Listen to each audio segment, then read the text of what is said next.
you guys were so dominant. How did you guys stay focused? Majority of the week, we worried about improving and really working on tackling and dominating. So the biggest thing with that was just going into next week and just going week by week and improving on stuff that we can become a dominant defense.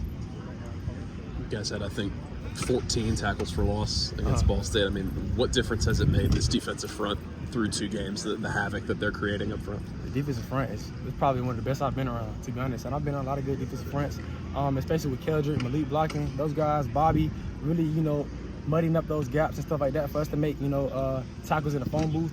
And also just pass rush, getting there, quarterback eyes down, making bad throws and stuff like that. We're eventually going to get our hands on a couple balls downfield once, we get into SEC play. So I really believe in those guys up front. Free said earlier this week that you guys kind of needed to work on straining a little bit more, kind of going throughout plays. What have you kind of noticed this week, kind of going into the South Alabama game about that? Coaches remaining on getting to the ball. That's the biggest thing, getting to the ball, everybody being violent, everybody, it's a team effort. Guys getting out of stack when they pass rush or, safeties coming down, taking positive angles at the ball. That's really pretty much it.